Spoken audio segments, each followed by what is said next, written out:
la Ilíada, Homero, Heródoto, las obras del dramaturgo de Shakespeare, la mitología griega, etcétera, etcétera. Y le pregunté a este vendedor de enciclopedias, ¿de casualidad no tienes por ahí 2 o 3 libros que hayan sido escritos con 5 años de diferencia por 3 autores diferentes y que converjan los 3 en el mismo pensamiento?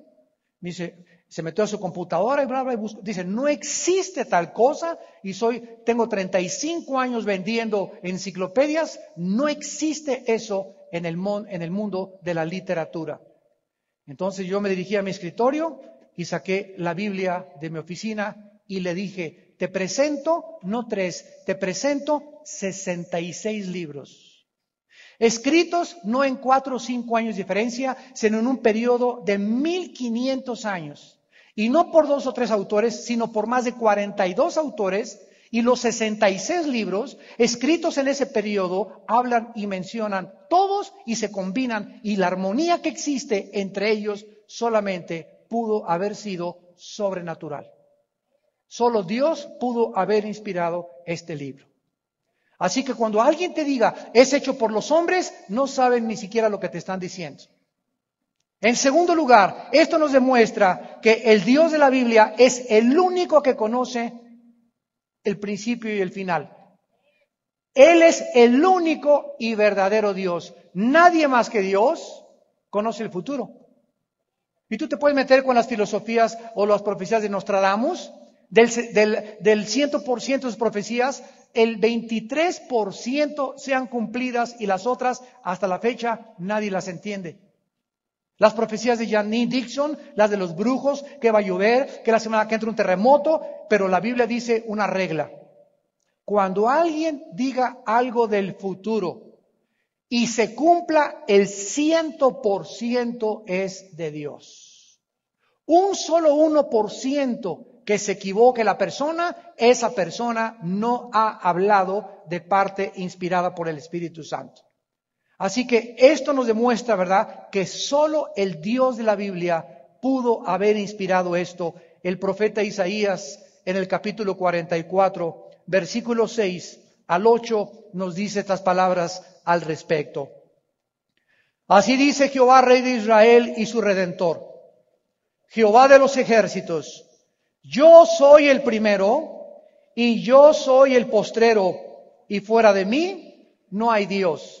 ¿Saben qué significa esto? Que estamos en el siglo XXI y la ciencia, con todos los descubrimientos tecnológicos y avances científicos, como dijo Dion Teofilito, ni podrán descubrir nunca jamás cómo se originó el mundo, cómo se originó la tierra, cómo comenzó la humanidad y el origen y el principio de la vida. La ciencia jamás podrá remontarnos al inicio y al origen de las cosas, porque para que sea científico, tiene que ser repetitivo.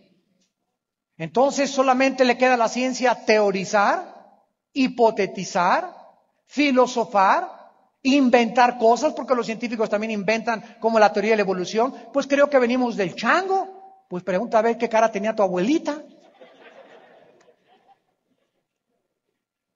Y el Dios de la Biblia nos muestra el principio y nos enseña que todo comenzó con una primer pareja. Y cuando venimos a la Biblia a estudiar Génesis, descubrimos que la ciencia comprueba que venimos de una sola pareja.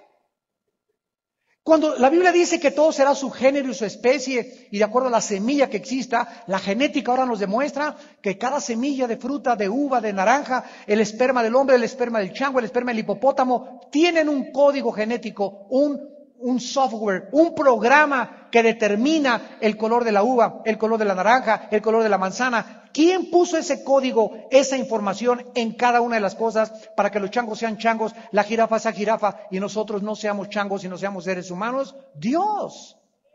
Y ahora la genética lo demuestra claramente. La Biblia demuestra que nosotros fuimos creados del polvo de la tierra. Y la ciencia comprueba ahora que los 19 elementos químicos de la tierra, fósforo, magnesio, yodo, potasio, fósforo, etcétera, etcétera, y los 4 gases, que forman la Tierra. Son los 4 gases y los 19 elementos químicos que forman el cuerpo humano. ¿Quién se lo dijo a Moisés? Y Dios sacó del hombre a la mujer. Todo habíamos creído que primero el huevo y después la gallina. Pregúntale a tu maestro, ¿quién fue primero, el huevo o la gallina? La gallina, ¿y quién la puso? El huevo. Y si fue el huevo, ¿quién puso al huevo? Y ahí se queda la situación. Y la Biblia nos dice, nadie se pudo haber imaginado que iba a ser al contrario. Todos podríamos decir, bueno, si yo nací y si somos hombres es porque hubo una mujer. Porque todos los hombres venimos, gracias a una mujer, los hombres vivimos. Entonces, lógicamente que para que haya hombres, tuvo que haber sido una mujer la primera pobladora y de donde Dios sacó el material genético para crear a los hombres. Y la Biblia nos muestra lo contrario y la ciencia lo comprueba. La mujer tiene 2 cromosomas, X, X. Y el hombre tiene cromosomas X, Y. Si Dios hubiera sacado a Adán del material genético de la mujer, hubiera sido una raza híbrida. Pero al Dios habernos enseñado en la Biblia que del material genético de Adán, de su costilla, sacó a la mujer, nos demuestra la ciencia miles de años después de que entonces era posible con el cromosoma que le falta a la mujer, que es el Y, que hubieran hombres y mujeres en el planeta. Y la ciencia dice, y la Biblia tenía la razón. Y así podríamos, ¿verdad? Yo tengo una conferencia que se llama Evidencias Científicas de la Biblia. Tengo otra serie que compartí que se llama La Ciencia y la Biblia. Podríamos pasarnos aquí demostrándoles a ustedes genéticamente, biológicamente, físicamente, astronómicamente, arqueológicamente y psicológicamente las evidencias de que la Biblia es un libro sobrenatural. En tercer lugar, nos demuestra que el Dios de la Biblia es omnisciente, que todo lo conoce, para haber sido capaz de predecir el futuro con tanta exactitud y haberse cumplido con tanta ateísmo, escepticismo, ignorancia de la gente, es porque el Dios de la Biblia lo hizo. Dice Isaías 44:8, así dice Jehová, yo soy el primero y el postrero. ¿Y quién, versículo 7, desafía a Dios a los seres humanos? ¿Quién, díganme ustedes, proclamará lo venidero, lo declarará y lo pondrá en orden desde delante de mí, como hago yo desde que establecí el pueblo antiguo? Anúncienles lo que viene y lo que está por venir. ¿Qué nos dice la Biblia? El orden de las cosas, de la historia.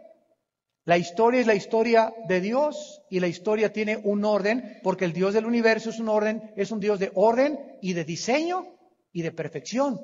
Y llegamos a Génesis y se le dice a Abraham, tu generación pasará 400 años en Egipto. Se le dice a Abraham exactamente lo que la historia comprueba. ¿Cuánto tiempo tuvieron los judíos en Egipto? 400 y pico de años.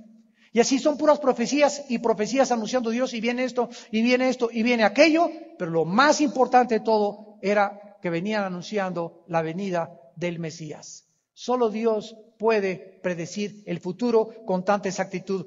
¿Quién profetizó que antes de que